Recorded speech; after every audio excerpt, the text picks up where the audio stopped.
வணக்கம் நண்பர்களே. இன்று நாங்கள் பார்க்க இருப்பது பாஸ்ட் பெர்ஃபெக்ட் டென்ஸ். முன்னைய காணொளிகளில் பாஸ்ட் சிம்பிள் டென்ஸையும் பாஸ்ட் கண்டினியூஸ் டென்ஸையும் பார்த்தோம். இன்று நாங்கள் பார்க்க இருப்பது past perfect tense. Past perfect tense என்று சொன்னால் இறந்த காலத்தில் குறிப்பிட்ட விடயம் ஒன்று நடந்து முடிந்ததை குறிப்பிட பயன்படும். இறந்த காலமாக இருக்க வேண்டும், அது இறந்த காலத்தில் நடந்து முடிந்ததாக இருக்க வேண்டும். உதாரணமாக, I had done my homeworks before starting the class.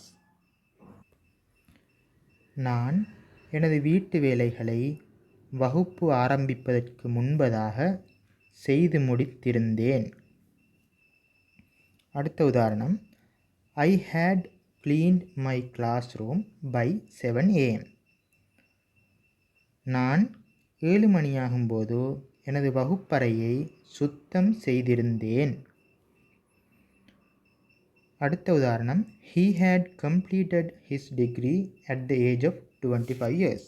அவன் 25 வயதாகும்போது அவனுடைய டிகிரியை முடித்திருந்தான். இந்த ஒவ்வொரு வாக்கியங்களிலும் நீங்கள் பார்த்தீங்கன்னு சொன்னால் சப்ஜெக்டோட ஹேட் என்ற சொல்லோட verb 3 இடம்பெற்று இருக்குது. இந்த 3 உதாரணத்தில் நீங்கள் பாருங்கள், சப்ஜெக்ட், ஹேட், verb 3. இது singular subject, he, had, verb 3. இப்படி முதலாவது சப்ஜெக்டோட ஹேட் என்ற சொல்கிறோட மூணாவது verb 3 பயன்படுத்தப்படும். verb 3னா என்னன்னு சொல்லி நான் முதலாவது காணொளியில் விளங்கப்படுத்தியிருந்தேன்.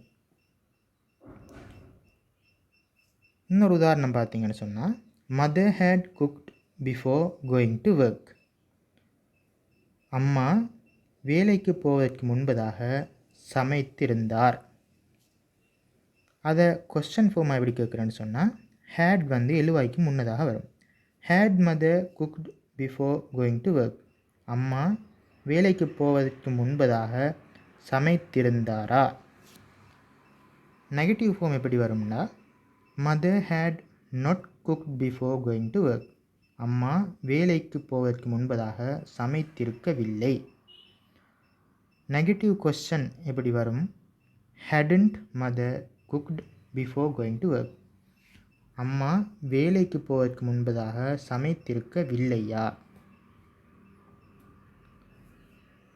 அப்போ ஒவ்வொரு வாக்கியத்திற்கும் question form, negative form, negative questions form எப்படி எழுதுகிற என்பதை நீங்கள் தெரிந்திருக்க வேண்டும்.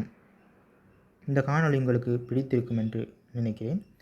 இன்னொரு டென்ஸிலே சந்திக்கும் வரை உங்களிடம் விடைபெற்றுக் கொள்கின்றேன். நன்றி.